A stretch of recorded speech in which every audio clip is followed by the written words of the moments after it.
Usman stood in the middle of his sun-drenched field, the golden wheat swaying gently in the breeze. His gnarled hands, once strong and capable, now trembled as he gripped the wooden handle of his scythe. The sun bore down on his weathered face, etching deeper lines into his forehead and cheeks. He was no longer the young man who had tilled this land with vigor, who had dreamed of a bountiful harvest to feed his growing family. Now, his children were grown, scattered across distant cities, chasing their own dreams. His wife, Amina, had passed away last winter, leaving him alone in their modest farmhouse. Usman's body betrayed him daily.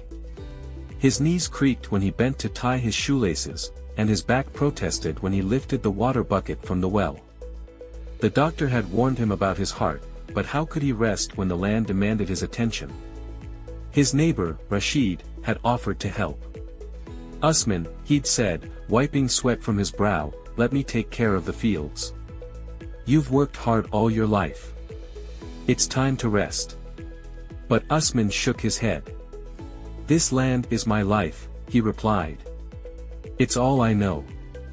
One evening, as the sun dipped below the horizon, Usman sat on the porch, gazing at the vast expanse of his farm. The wheat stood tall, ready for harvest. But he wondered how many more seasons he had left in him. His chest tightened, not just from exhaustion but from fear, the fear of leaving his land barren, his family hungry. Amina's voice echoed in his memory.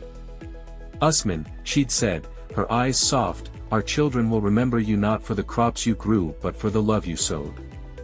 Take care of yourself." He wiped away a tear, realizing that love wasn't measured in bushels of wheat. His children needed him. Perhaps it was time to let Rashid take over, to pass the scythe to younger hands.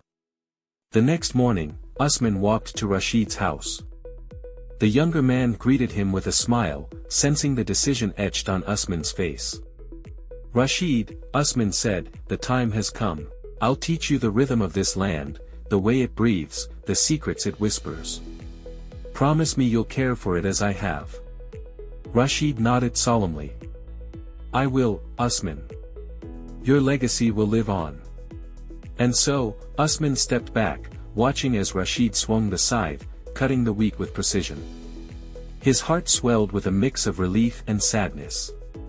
He had surrendered the land, but he gained something more precious, the knowledge that love and family were the true harvests of a lifetime.